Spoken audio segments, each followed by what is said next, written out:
ہر وہ کھانا جو غیر اللہ کے نام پر بنایا جائے یا کسی بدعت کے نام پر دیا جائے وہ کھانا حرام ہے۔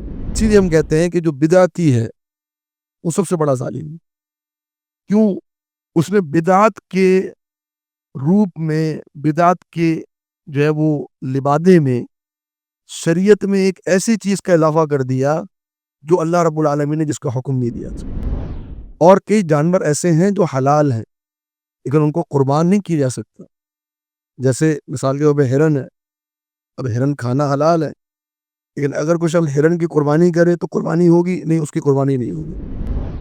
سود کی حرمت جب اللہ رب العالمین نے ذکر فرمائی، اس مقام پر اللہ رب العالمین نے یہ نہیں فرمایا کہ کسی کی مجبوری ہو تو سود کھا سکتا ہے۔ اسی طرح جو غیر مسلم ہیں ان کا کھانا انسان کھا سکتا ہے، اگر وہ گھر پہ بناتے ہیں کھانا کھا سکتا ہے، لیکن اگر وہ اپنے کسی تہوار پہ کچھ بناتے ہو، جیسے عیسائی ہیں اگر وہ کرسمس منا رہے ہیں، یا ہندو ہیں وہ دیوالی منا رہے ہیں، اور اس کے تعلق سے اگر وہ کوئی کھانا یا کوئی تحفہ یا کوئی ہدیہ پیش کرتے ہیں، وہ لینا ہمارے لیے بطور مسلم کے جائز نہیں۔ وَلَقَدْ يَسَّرْنَا الْقُرْآنَ لِلذِّكْرِ فَهَلْ مِن مُّدَّكِرٍ۔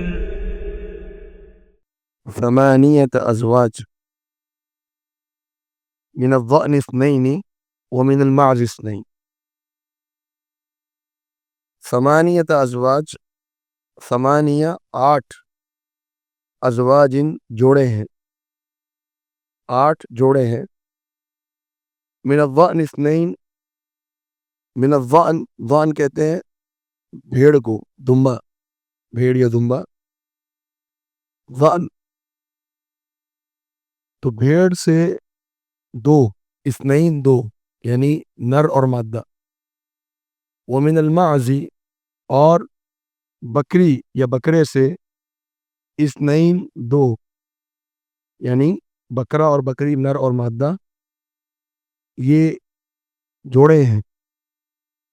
قل آپ فرما دیجئے آذکرین، کیا دونوں نر حرما اللہ نے حرام کیے، ام الانثیین، یا دونوں مادہ اللہ نے حرام کیے، اما، یا وہ اشتملت شامل ہے علیہ جس پر ارحام الانثیین، 2 مادہ کے رحم، یعنی جو اس کے رحم میں جو بھی اس کی آگے نسل آ رہی ہے کہ اللہ نے وہ حرام کی ہے۔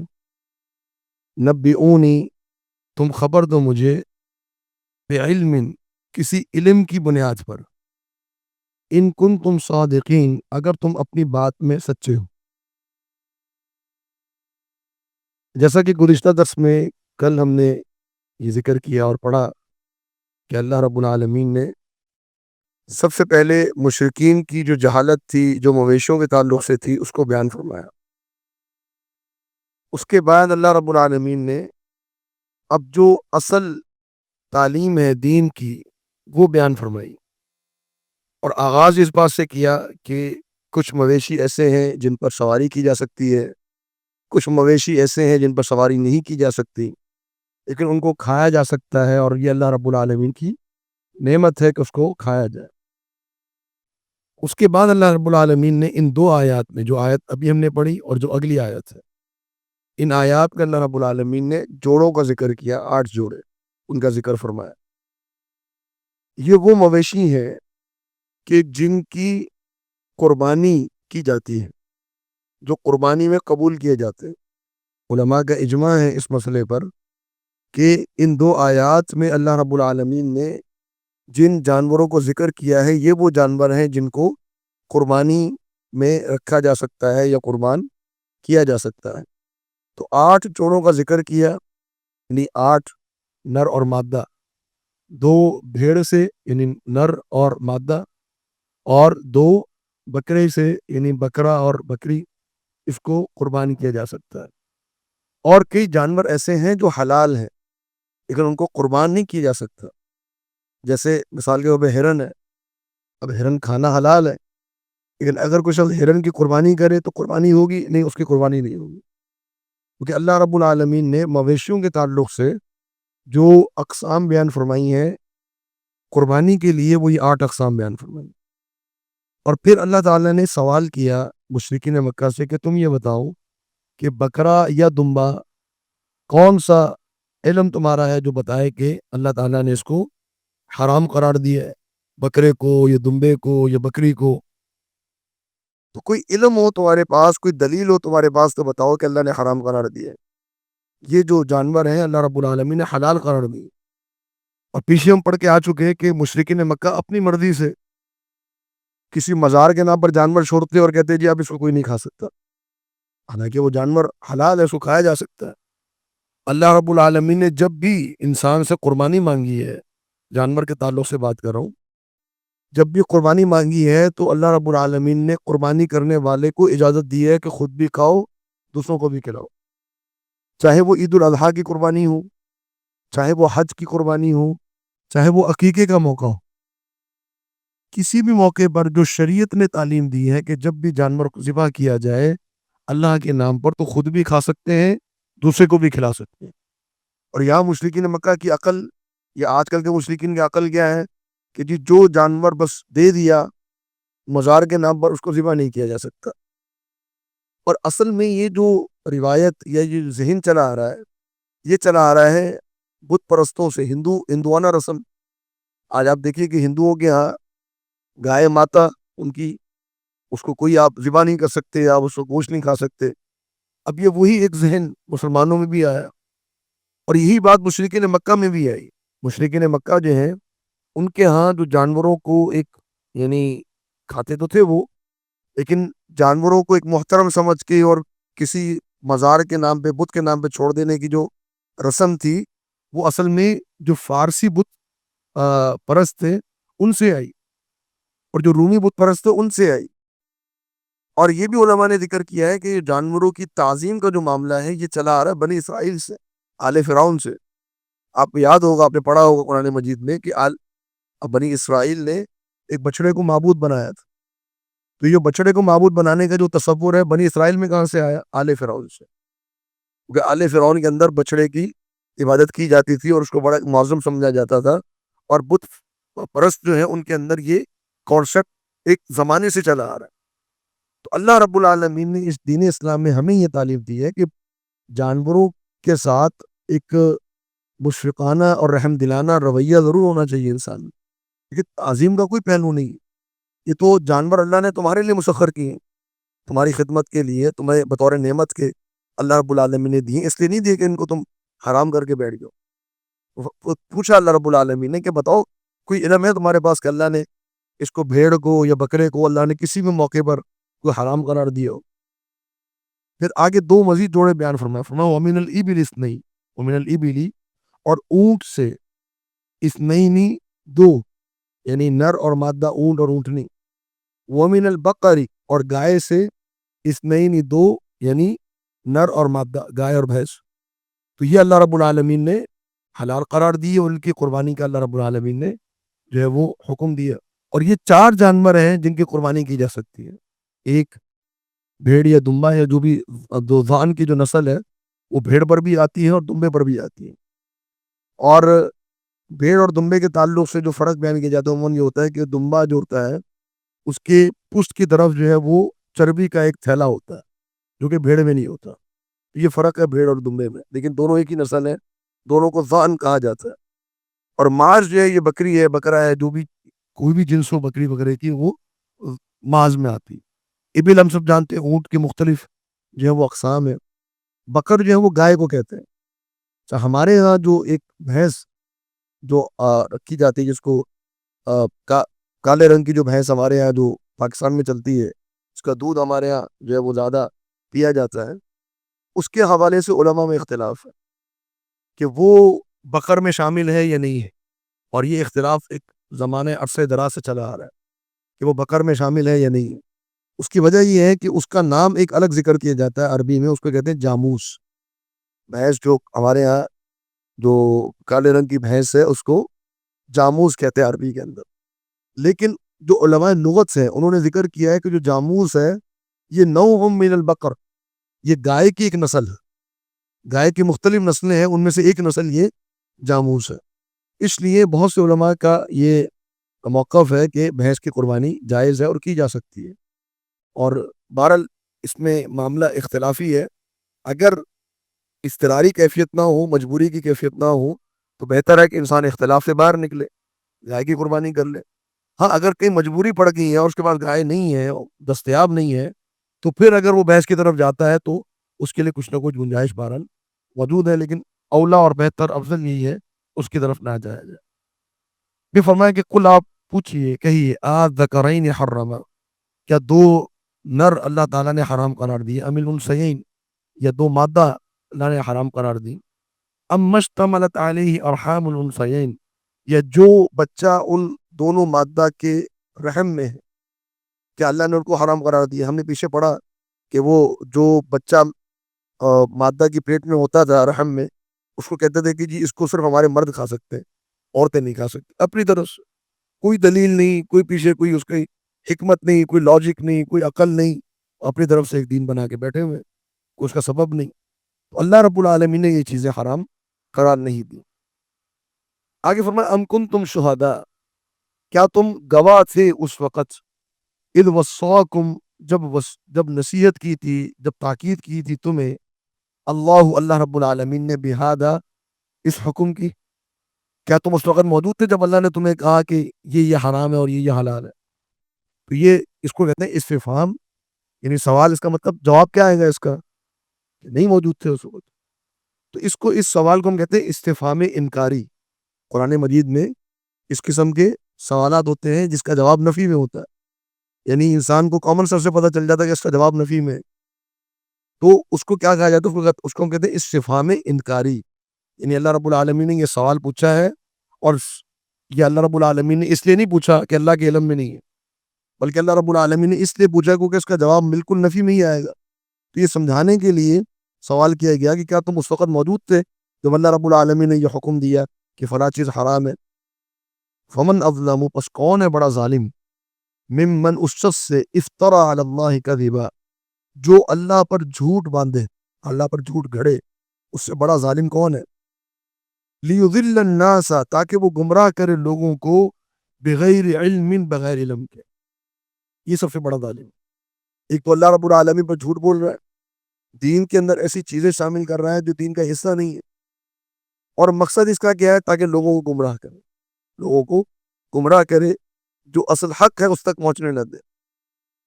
اور ایسے ظالم آج مسلمانوں کے اندر بھی موجود ہیں، جو بغیر علم کے دین کے معاملے میں باتیں کرتے ہیں اور اللہ رب العالمین پر جھوٹ بولتے ہیں، اور اللہ رب العالمین کی طرف نسبت کر کے ایسی باتیں بیان کر دیتے ہیں کہ جو باتیں جو ہیں وہ اللہ رب العالمین نے بیان نہیں فرمائی، جو احکامات نہیں دیے، قرآن و حدیث میں حصہ ہے ہی نہیں وہ۔ اسی لیے ہم کہتے ہیں کہ جو بدعتی ہے وہ سب سے بڑا ظالم ہے۔ کیوں؟ اس نے بدعت کے روپ میں، بدعت کے جو ہے وہ لبادے میں، شریعت میں ایک ایسی چیز کا اضافہ کر دیا جو اللہ رب العالمین نے جس کا حکم نہیں دیا تھا۔ اسی لیے نبی صلی اللہ علیہ وسلم تاکید نہیں فرمایا کرتے تھے، کل بدعت ضلالہ، کل بدعت ضلالہ، ہر بدعت گمراہی ہے، ہر بدعت گمراہی ہے، وکل ضلالۃ فی النار، ہر گمراہی نے جہنم میں جانا ہے۔ ہر خطبے میں نبی صلی اللہ علیہ وسلم یہ بات بیان فرمایا، ہر خطبے میں، حتیٰ کہ جب موت کا وقت قریب آیا اور صحابہ نے کہا کہ اللہ کے رسول صلی اللہ علیہ وسلم ہمیں نصیحت کیجیے، آپ صلی اللہ علیہ وسلم نے کیا فرمایا کہ من یعش منکم بعدی فسیرى اختلافا کثیرا فعلیکم بسنتی وسنت الخلفاء الراشدین المہدیین عضوا علی بالنواجذ وإیاکم ومحدثات الامور فإن کل محدثۃ بدعہ وکل بدعۃ ضلالہ وکل ضلالۃ فی النار۔ بڑی جامع نصیحت۔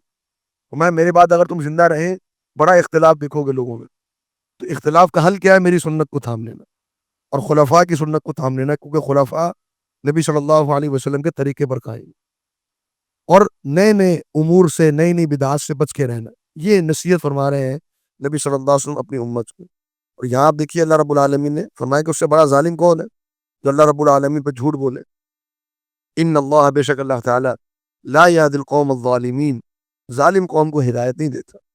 جو ظلم کرنے والی ہو، جان بوجھ کر لوگوں کو گمراہ کرے، ایسے لوگوں کو اللہ رب العالمین ہدایت نصیب نہیں فرماتا۔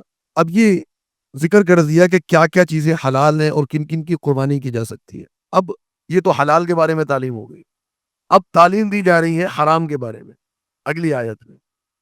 قل آپ فرما دیجئے لا اجدو میں نہیں پاتا فیما اوحی اس وحی میں جو کی گئی ہے الیہ میری جانب، کیا نہیں پاتا؟ محرمن کوئی حرام چیز، علی طاعم کسی کھانے والے پر، یطعمہ جو وہ کھا رہا ہو، کسی کھانے والے پر جو کھانا کھا رہا ہے اس کے لیے میں کوئی چیز حرام نہیں پاتا، الا مگر ان یکون میتتن یہ کہ وہ چیز مردار ہو، وہ گوشت کسی مردار کا ہو وہ حرام ہے، او یا دمن مسفوحا خون ہے مسفوحا بہنے والا، جو خون جو ہے جو بہہ رہا ہے وہ حرام ہے، بہنے والا خون۔ جو خون جمع ہوا ہے کلیجی کی صورت میں، کلیجی جو ہے وہ جمع ہوا خون ہوتا ہے، تو جو خون جمع ہوا ہے وہ حلال ہے، لیکن ذبح کرتے وقت جو خون بہتا ہے جو جانور کے جسم سے، وہ خون جو ہے وہ حرام، چاہے بعد میں نکلنے کے بعد جم بھی جائے اس کو استعمال نہیں کیا جا سکتا۔ او لحم خنزیر یا خنزیر کا گوشت، فإنہ رجس بس بے شک وہ ناپاک ہے، فإنہ رجس بے شک وہ ناپاک ہے، یعنی خنزیر ناپاک ہے۔ اور چوتھی چیز کیا ہے؟ فرما او فسقن یا ایک گناہ، او فسقن یا ایک گناہ والا جانور، کیا گناہ ہے؟ اہل جس کو قربان کیا گیا ہے، لغیر اللہ بھی غیر اللہ کے لیے اس کے ذریعے سے تحلیل کی گئی ہے، یعنی غیر اللہ کی تعظیم کی گئی ہے اس جانور کے ذریعے سے، غیر اللہ کی تعظیم کی گئی ہے اس جانور کے ذریعے سے، یعنی اس جانور کو غیر اللہ کے نام پر ذبح کیا گیا ہے، تو یہ فسق ہے، یہ نافرمانی ہے، اور ایسے جانور کو بھی کھانا جائز نہیں ہے۔ تو چار چیزیں اللہ رب العالمین نے بیان فرمائی: مردار، دم مسفوحہ بہنے والا خون، خنزیر کا گوشت، اور ایسا جانور جو غیر اللہ کے نام پر ذبح کیا جائے۔ اور یہ پہلے بھی گزشتہ صورتوں میں اس پر تفصیل سے بات ہو چکی ہے کہ میتہ اس کے حرام قرار دیا گیا کیونکہ اس کے اندر لوگوں کے لیے نقصان ہے، اس کا جو خون ہے جو اس کے جسم کے اندر رہ گیا ہے، اس خون کے اندر بیماریاں ہوتی ہیں اور وہ زہریلا کر دیتا ہے گوشت کو۔ اب اگر وہ شخص کھائے گا تو ظاہری بات ہے کہ اس سے اس کو نقصان ہو سکتا ہے، اور اسی لیے اسی پر قیاس کرتے ہوئے علماء نے ہر اس خوراک کو حرام قرار دیا جو انسان کے لیے نقصان دہ، ہر وہ خوراک جس میں زہر ہو یا زہریلی خوراک ہو جو انسان کے لیے نقصان دہ ہو، اسی مردار کے اوپر قیاس کرتے ہوئے علماء نے اس کو حرام قرار دیا۔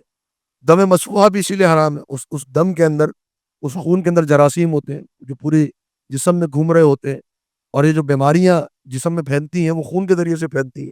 یہ دم مسفوحہ کو بھی اللہ رب العالمین نے اسی لیے حرام قرار دیا۔ لحم خنزیر بھی اسی لیے حرام ہے، لحم خنزیر جو ہے اس میں ایک تو جراثیم ہے جو مضر صحت ہے انسان کے لیے، اور دوسرا علماء نے یہ بات بیان کی ہے کہ انسان کی جو خوراک ہے وہ انسان کے جسم پر اثر انداز ہوتی ہے، وہ جو کھاتا ہے اسی طرح کا اس کا طرز عمل ہوتا ہے، بلکہ کھانا کیا، اگر وہ کسی جانور کے ساتھ رہتا ہو، جانور پالتا ہو، اس جانور کے اثرات اس پر آتے ہیں۔ صحیح مسلم کی حدیث ہے، نبی صلی اللہ علیہ وسلم نے فرمایا کہ جو بکریوں کے چرواہے ہوتے ہیں ان کے دل بڑے نرم ہوتے ہیں، اور اسی لیے تمام انبیاء جو تھے بکریوں کے چرواہے تھے، اور جو اونٹ چراتے ہیں ان کے دل بڑے سخت ہوتے ہیں، کیونکہ اونٹوں کے ساتھ رہ کے انسان کا دل سخت ہو جاتا ہے، تو رہنے کے ساتھ بھی سختی آ جاتی ہے، اثرات پڑتے ہیں، اور کھانے کے ساتھ تو بالکل اثرات پڑتے ہیں۔ تو خنزیر جو ہے یہ ایک ایسا جانور ہے کہ جس میں حیا موجود نہیں ہے، غیرت موجود نہیں ہے، اور اس کے بہت سے جو اسباب ہیں وہ علماء نے ذکر کیے ہیں۔ اس پر قیاس کرتے ہوئے علماء نے ہر اس چیز کو حرام قرار دیا جو انسان کی حیا اور انسان کی غیرت کو ختم کر دے۔ ہر وہ چیز کھانا بھی حرام ہے، اس کی تجارت بھی حرام ہے جو انسان کی حیا اور غیرت کے لیے نقصان دہ۔ اور چوتھی چیز جو غیر اللہ کے نام پر ذبح کیا جائے، جو غیر اللہ کے نام پر ذبح کیا جائے کیونکہ یہ انسان کے دین کے لیے نقصان دہ۔ اب وہ جانور بھی حلال ہے، اس کو ذبح بھی کیا جا رہا ہے، اس کا خون بھی نکل رہا ہے، اس جانور کے اندر کوئی چیز مضر صحت نہیں ہے، لیکن کیا ہے کہ وہ چونکہ ایک غیر اللہ کے نام پر ذبح کیا گیا، اب اگر انسان اس کو کھائے گا اس کا مطلب یہ ہے کہ وہ غیر اللہ کی قربانی کو تسلیم کرتا ہے، اور اس وجہ سے یہ چیز اس کے لیے نقصان دہ، اس کے دین کے لیے نقصان دہ، اور اللہ رب العالمین نے اس کو حرام قرار دیا۔ اور اسی لیے علماء کہتے ہیں کہ ہر وہ کھانا جو غیر اللہ کے نام پر بنایا جائے یا کسی بدعت کے نام پر دیا جائے وہ کھانا حرام ہے۔ مثال کے طور پہ اگر کوئی شخص میلاد بناتا ہے، عید میلاد کرتا ہے، اور عید میلاد کی مٹھائی آپ کے گھر بھجوا دیتا ہے، اب وہ مٹھائی حلال ہے، یعنی وہ حلال چیزوں سے بنی ہے، لیکن اس کی نسبت ایک ایسی چیز سے ہو گئی ہے جو بدعت ہے، لہٰذا وہ جائز نہیں۔ اسی طرح اگر کوئی 11ویں شریف کر رہا ہے اور 11ویں کی دیگ پکوا کے پہنچوا رہا ہے، یا محرم میں وہ دیگیں بنوا رہا ہے حلیم کی اور آپ کے گھر پہ بھجوا رہا ہے، وہ کھانا ہمارے لیے جائز نہیں ہے، وہ حرام ہے۔ اللہ رب العالمین اس کو حرام قرار دیا، حالانکہ اس میں کوئی چیز نقصان دہ نہیں، وہ ایک حلال چیز ہے، اس میں جو اجزاء ڈالے گئے وہ حلال ہے، اور ممکن ہے جس نے پکوایا ہو اس کی آمدنی بھی حلال ہو، لیکن چونکہ اس کھانے کی نسبت ایک حرام چیز کی طرف ہو گئی ہے، وہ ہمارے لیے حلال نہیں۔ اسی طرح جو غیر مسلم ہے ان کا کھانا انسان کھا سکتا ہے، اگر وہ گھر پہ بناتے ہیں کھانا کھا سکتا ہے، لیکن اگر وہ اپنے کسی تہوار پہ کچھ مناتے ہو، جیسے عیسائی ہیں اگر وہ کرسمس منا رہے ہیں، یا ہندو ہیں وہ دیوالی منا رہے ہیں، اور اس کے تعلق سے اگر وہ کوئی کھانا یا کوئی تحفہ یا کوئی ہدیہ پیش کرتے ہیں، وہ لینا ہمارے لیے بطور مسلم کے جائز نہیں۔ وہ فمن اضطر، پس جو مجبور کر دیا جائے، غیر باغن، اور وہ بغاوت کرنے والا نہ ہو، یعنی حد سے تجاوز کرنے والا نہ ہو، ولا عادن، اور نہ ہی عادت بنانے والا ہو، یعنی بار بار اس کی طرف جانے والا ہو، فإن ربک، پس بے شک تیرا رب، غفور الرحیم، بہت بخشنے والا اور بڑا رحم کرنے والا ہے۔ کوئی شخص مجبور ہو گیا، مجبوری کا معنی کہ اس کی جان پر بات آ گئی، بالکل مرنے والا ہو گیا، اور اس کے پاس کوئی اور کھانا نہیں ہے سوائے خنزیر کے گوشت کے، یا پیاس سے مرنے والا ہو گیا، اس کے پاس کوئی مشروب نہیں ہے سوائے شراب کے، اب یہ وہ موقع ہے کہ اس موقع پر وہ ان چیزوں کو استعمال کر سکتا ہے، لیکن دو شرائط کے ساتھ۔ ایک شرط، ضرورت سے زیادہ استعمال نہ کرے، حد سے تجاوز نہ کرے، غیر باغن، اور جتنی ضرورت ہے جتنی بھوک ہے اتنا استعمال کرے، اتنا کھا لے کہ اس کی موت واقع نہ ہو، اور دوسری شرط بار بار نہ کرے، اس کو بار بار اس کو اپنی عادت نہ بنائے، صرف مجبوری کی کیفیت میں وہ استعمال کر سکتا ہے۔ اور یہاں ایک بات میں عموماً ذکر کرتا ہوں، اللہ رب العالمین نے جہاں پر بھی حرام اشیاء کا ذکر کیا، وہاں اللہ رب العالمین نے ضرور اس چیز کا ذکر کیا، فمن اضطر غیر باغ ولا عاد، فمن اضطر غیر باغ ولا عاد، ضرور اس چیز کا ذکر کیا، سوائے ایک مقام کے، اور وہ مقام ہے سود کی حرمت کا۔ سود کی حرمت جب اللہ رب العالمین نے ذکر فرمائی، اس مقام پر اللہ رب العالمین نے یہ نہیں فرمایا کہ کسی کی مجبوری ہو تو سود کھا سکتا ہے، باقی ہر حتیٰ کہ خنزیر کے گوشت میں، خنزیر کا گوشت ہے، مردار ہے، حتیٰ کہ جو غیر اللہ کے نام پر ذبح کیا گیا جانور ہے، انسان مجبوری کی کیفیت میں کھا سکتا ہے، لیکن سود، اس کے بارے میں اللہ رب العالمین نے کہیں نہیں فرمایا کہ مجبوری کی کیفیت ہو تو جائز ہے۔ آج ہم سود کو مجبوری میں جائز کر لیتے ہیں کہ یہ ہماری مجبوری ہے، ہم پیسہ کہاں رکھے ہیں، ہمارے پاس منافع کے مسائل ہیں، ہمارے پاس تشیع مسائل ہیں، تو اس مجبوری کو ہم اپنے لیے ایک جواز کا بہانہ بنا لیتے ہیں۔ اللہ رب العالمین نے اس کو جواز کا بہانہ نہیں دیا ہے۔ فَمَا وَعَلَى الَّذِينَ هَادُوا، اب یہاں پیچھے آیات ہم نے پڑھی، یہ تعلیماتی شریعت کی، تو مشرکین کے بارے میں بات ہو چکی۔ اب اگلی آیات میں اللہ رب العالمین یہودیوں کی جو کارستانیاں ہیں اور یہودیوں کے جو جانور کے تعلق سے ان کو جو احکامات تھے وہ اللہ رب العالمین بیان فرما رہا ہے۔ وَعَلَى الَّذِينَ هَادُوا، اور وہ لوگ جو یہودی ہیں، حرمنا، ہم نے حرام کر دیا، کُلَّ ذِی ظُفُرٍ، ہر ناخن والا جانور، کُلَّ ذِی ظُفُر، ظفر کہتے ہیں ناخن کو، ہر ناخن والا جانور ہم نے ان پر حرام کر دیا۔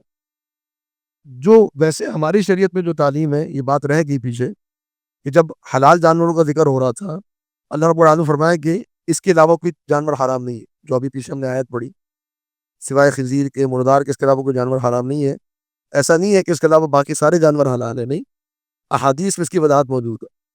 نبی صلی اللہ علیہ وسلم فرمایا، ایسے مسلم کی حدیث ہے، آپ صلی اللہ علیہ وسلم نے فرمایا کہ جو بھی کل ذی ناب من السباع، کل ذی ناب من السباع، جو جانور شکار کرتا ہو شکار کرتا ہو اور اس کی کچلیاں ہوں، کچلیاں مانا یہ جو نوکیلے دانت ہوتے ہیں، اگر کوئی جانور شکار کرتا ہے اور اس کی نوکیلے دانت ہے تو میں یہ حرام ہے، جیسے شیر ہے، جیسے چیتا ہے، جیسے لومڑی ہے، جیسے گیدڑ ہے، جیسے بھیڑیا ہے، تو یہ سارے جانور کیا ہیں؟ حرام ہے، ان کو نہیں کھایا جا سکتا۔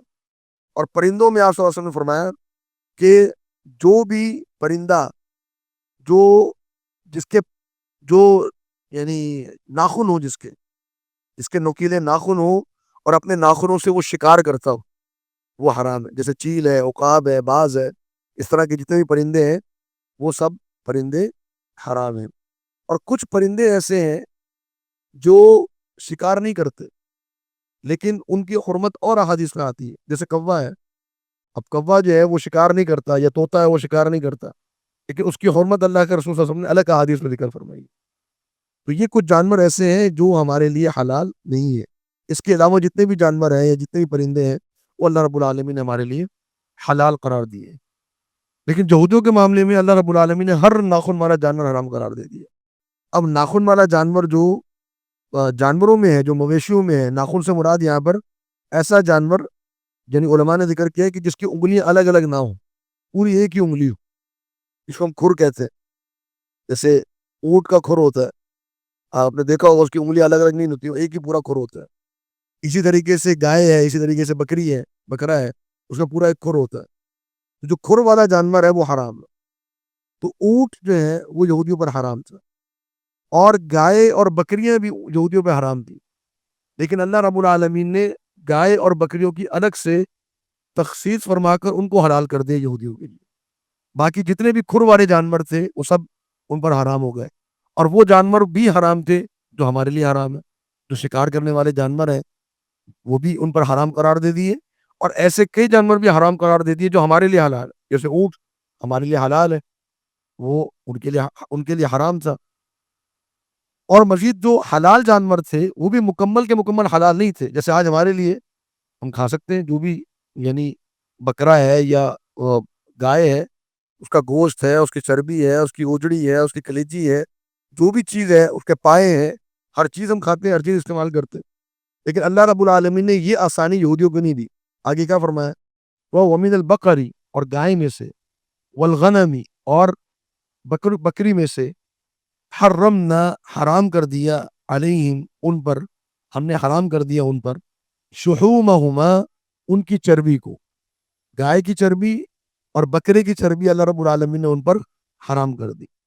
الا، مگر، ما حملت، جو اٹھا لے، ظہورہما، ان کی پیٹھیں، یعنی جو پیٹھ کی جو چربی ہے، جو پیٹھ پر گوشت پر لگی ہو، وہ جائز ہے۔ اب الحوایا، یا جو انتڑیوں میں جو چربی ہے، جو انتڑیوں کے ساتھ لگی ہو، وہ ان کے لیے جائز ہے۔ او مختلط بعظم، یا ایسی چربی جو ہڈی کے ساتھ لگی ہوئی ہو۔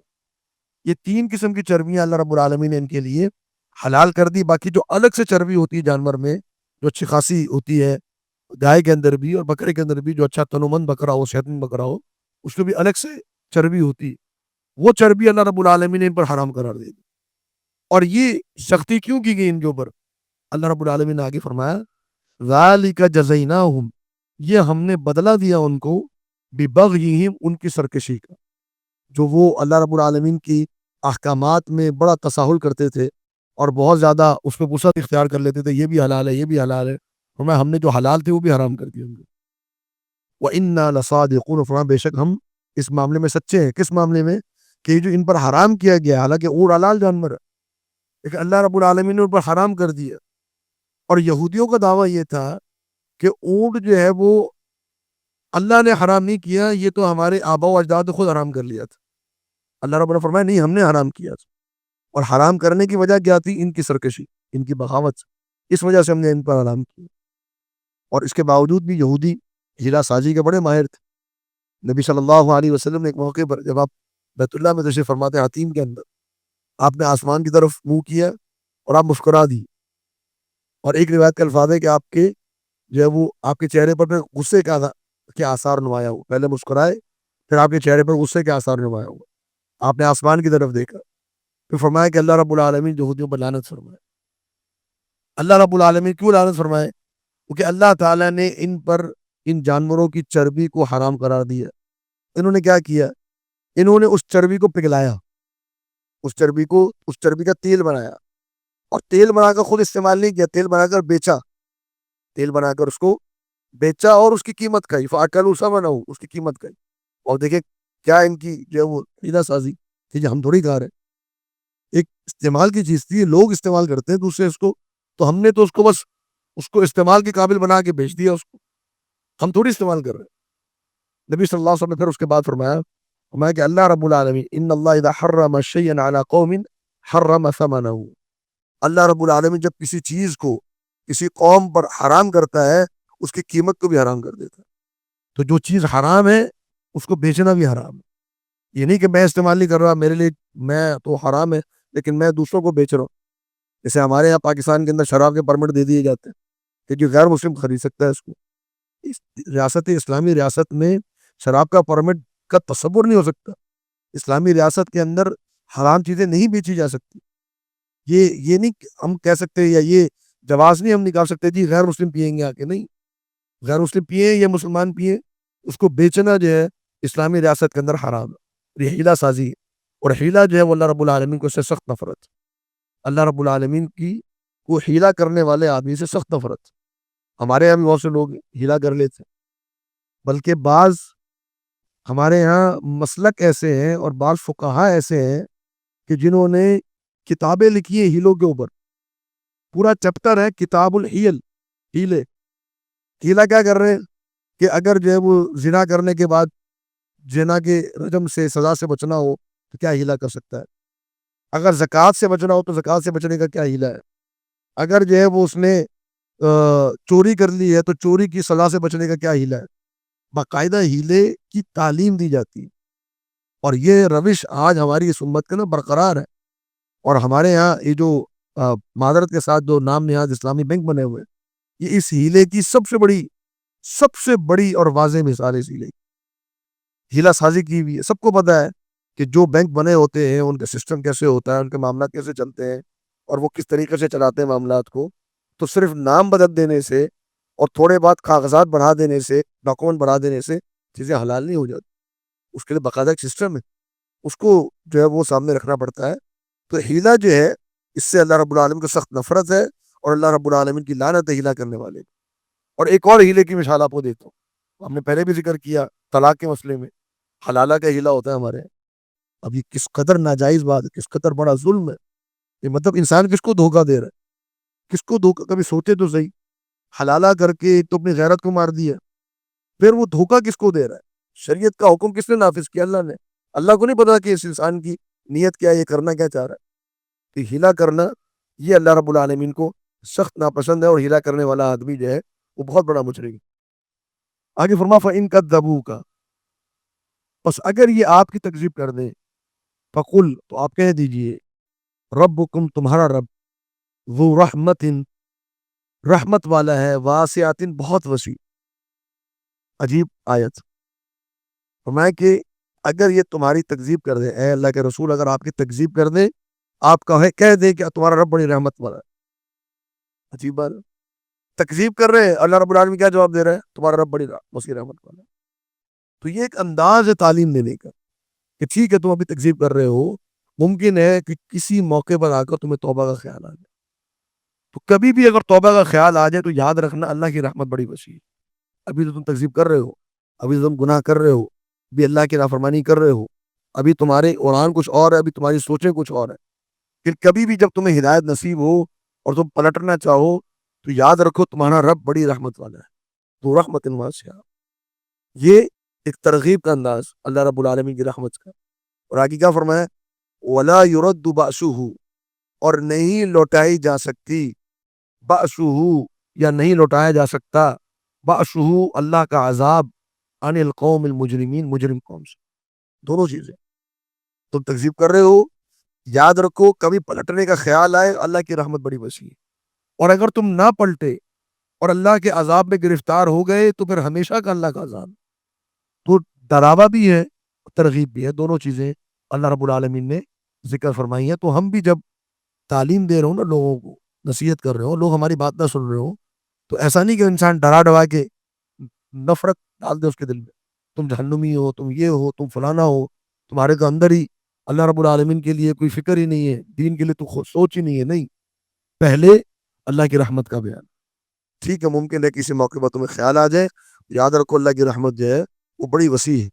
تو ہم جو طے کر لیتے کہ فلانا آدمی تو بس جہنمی ہو گیا، فلانا آدمی جو ہے بس پکا پکا جو ہے وہ راہ راست سے گمراہ ہو گیا، اب اس کو ہدایت ملنی نہیں ہے. نہیں، ہمارا جو کردار ہے وہ کردار دعوت کا کردار ہے. ہمارا کردار حکم لگانے والا نہیں ہے، ہم حکم لگا کر فارغ ہو جائیں.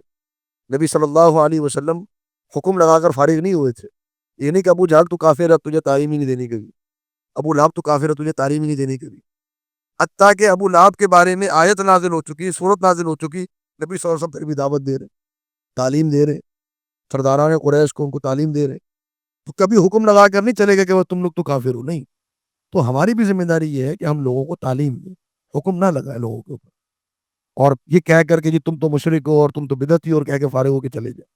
ہاں، اگر کوئی شخص مشرک ہے تو اس کو بتایا جائے کہ تم شرک کر رہے ہو.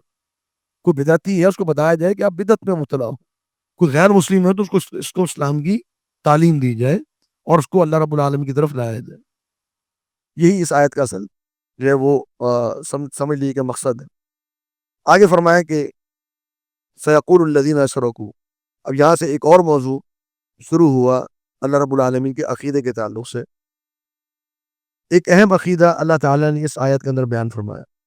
میں سیقول عن قریب کہیں گے الذین وہ لوگ اشرکوا جنہوں نے شرک کیا، لو شاء اللہ اگر اللہ تعالیٰ چاہتا، ما اشرکنا تو ہم شرک نہ کرتے، ولا آباؤنا اور نہ ہی ہمارے آبا و اجداد شرک کرتے، ولا حرمنا اور نہ ہی ہم حرام کرتے، من شیء کچھ بھی. اللہ رب العالمین اگر چاہتا تو ہم نہ شرک کرتے، نہ ہم کسی چیز کو اپنی طرف سے حرام قرار دیتے. تو ہم جو بھی عمل کر رہے ہیں وہ اللہ کی مشیت سے کر رہے ہیں. ہم جو بھی کر رہے ہیں اس میں اللہ کا ارادہ شامل ہے. اللہ نے چاہا ہے تو ہم کر رہے ہیں نا. اللہ اگر نہ چاہتا تو ہم نہ کرتے. اللہ رب العالمین نے اس کا جواب فرمایا، ہمیں کذالک اسی طرح، کذب جھٹلایا، الذین ان لوگوں نے، من قبلہم جو ان سے پہلے تھے، حتیٰ یہاں تک کہ ذاقوا بأسنا، ذاقوا چکھ لیا انہوں نے، بأسنا ہمارے عذاب، انہوں نے ہمارے عذاب کو چکھ لیا. یہ جواب دیا اللہ رب العالمین. ہمیں کیا سمجھ میں آیا یہ جواب؟ یعنی اللہ رب العالمین یہ بات ہمیں بتانا چاہ رہا ہے، اللہ رب العالمین یہ بات سمجھانا چاہ رہا ہے کہ انہوں نے جو بات کہی ہے کہ اگر اللہ چاہتا تو ہم شرک نہ کرتے، یعنی اللہ کی تقدیر کو، اللہ رب العالمین کی تقدیر کو اپنی دلیل بنا لیا کہ اللہ رب العالمین نے چاہا تو ہم نے شرک کیا نا، اللہ کی تقدیر کو دلیل بنا لیا. اللہ رب العالمین نے فرمایا کہ یہ اصل میں دلیل نہیں دے رہے، یہ ان کے جھٹلانے کا ایک انداز، ان کے جھٹلانے کا ایک انداز ہے، انکار کرنے کا ایک طریقہ ہے ان کا. اور ان کو بھی پتا ہے کہ ہماری یہ دلیل کسی کام کی نہیں، ان کو خود پتا ہے. کیوں؟ اگر کوئی شخص آ جائے اور تمہارا مال چھین کے لے جائے، تم کہو گے اللہ نے لکھا تھا مال چھین لیا اس نے؟ کہو گے ایسا؟ کبھی بھی نہیں کہو گے. جو تمہارے اوپر تکلیفیں آئیں گی، کوئی پریشانی آئے گی، کوئی تمہیں مارنے آ جائے اور تم یا تمہارا مال چھین کے لے جائے اور کہے کہ جی تقدیر میں لکھا تھا تمہارے ساتھ یہ ہونا تھا، تو انسان کو اطمینان آئے گا اس کے اوپر؟ نہیں آئے گا. تو اپنے عمل، اپنی عبادت، اپنے گناہ کے لیے تم تقدیر کو کیسے دلیل بنا سکتے ہو؟ تم اپنے رزق کے لیے تقدیر کو دلیل نہیں بناتے کہ جو اللہ نے جو لکھا تھا وہ مل گیا، بس اب مزید کیا محنت کرنی. نہیں، انسان کو نہیں پتا اس کو کیا مل رہا ہے، وہ لگا ہوا دنیا کے معاملے میں. جب آخرت کا معاملہ آ جائے، دین کا معاملہ آئے، جو اللہ نے لکھا ہوگا تو کر لیں گے، اللہ نے لکھا ہوگا تو عبادت کر لیں گے، اللہ نے لکھا ہوگا تو نماز پڑھ لیں گے. تقدیر کو اپنے لیے دلیل بنا لینا، یہ تقدیر کو اپنے لیے دلیل بنا لینا یہ انسان کی حماقت اور بیوقوفی تو ہو سکتی ہے، یہ دلیل نہیں.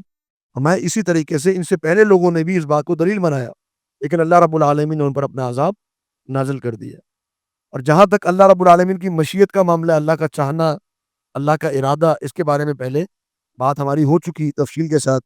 اللہ کی ایک ارادہ ہے، ایک مشیت ہے جس کو ہم ارادہ کونیہ کہتے ہیں، اور ایک ارادہ ہے جس کو ہم ارادہ شرعیہ کہتے ہیں. اس کی تفصیلات جو پہلے عرض ہو چکی ہیں. قل آپ فرما دیجئے، هل عندکم کیا ہے تمہارے پاس، من علم کوئی علم ہے تمہارے پاس، کوئی دلیل ہے تمہارے پاس، فتخرجوہ لنا تو تم وہ علم پیش کرو ہمارے لیے. کوئی علم ہو، کوئی دلیل ہو تمہارے پاس. ان تتبعون نہیں تم اتباع کر رہے الا الظن مگر اپنے گمان کی، تمہارے اپنے گمان ہے، تمہارے اپنے خیالات ہیں، تم اسی کے پیچھے لگے ہو۔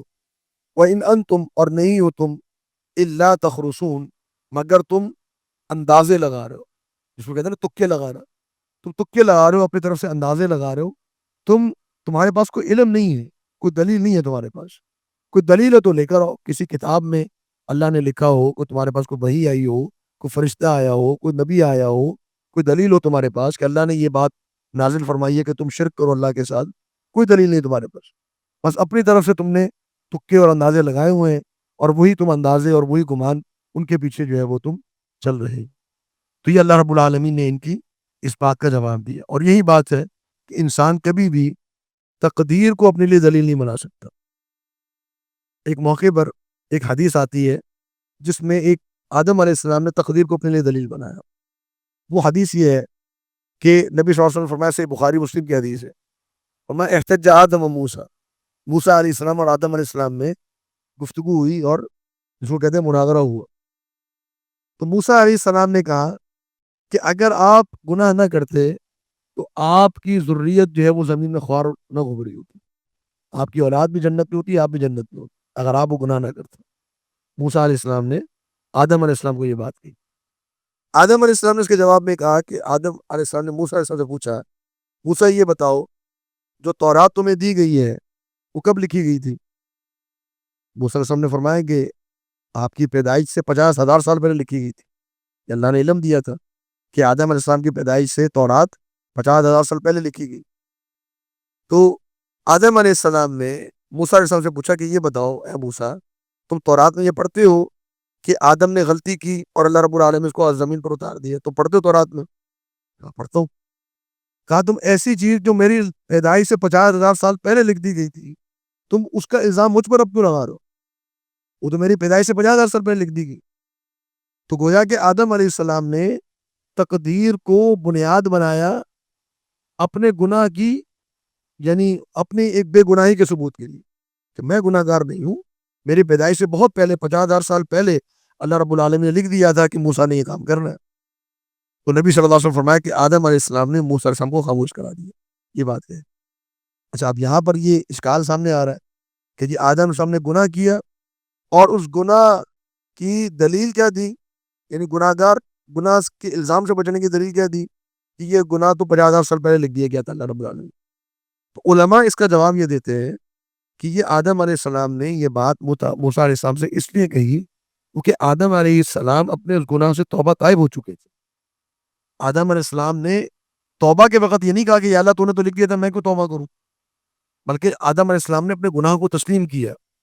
آدم علیہ السلام نے اللہ رب العالمین سے توبہ کی، ربنا ظلمنا انفسنا وَإِن لَّمْ تَغْفِرْ لَنَا وَتَرْحَمْنَا لَنَكُونَنَّ مِنَ الْخَاسِرِينَ۔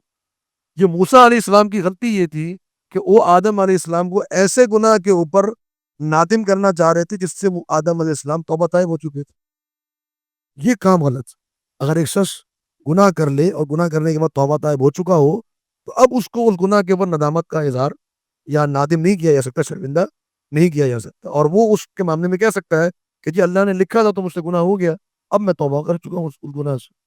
لیکن اگر کوئی شخص گناہ کر رہا ہو اور اس وقت اس سے کہا جائے تم نے یہ گناہ کیوں کیا، اور وہ کہے کہ جی میں نے تو تقدیر میں لکھا ہوا تھا، تو یہ بات بہرحال درست نہیں۔ کہ والدین کی جو ضرورت ہے وہ والد کہے تو بیٹا اس کو پورا کر دے، یہ حق ہے، یہ حق کی ادائیگی ہے۔ احسان کیا ہے کہ والد کو کہنے کی ضرورت ہی نہ پڑے، والدہ کو کہنے کی ضرورت ہی نہ پڑے۔ میں اللہ رب العالمین کی نظر میں ایک مسلمان کی جان اس بیت اللہ سے بڑھ کر محترم۔ اللہ رب العالمین نے انسانوں کے اوپر حجت تمام کر دی، مکمل کر دی، اس میں کوئی کمی اللہ تعالیٰ نے باقی نہیں رہنے دی۔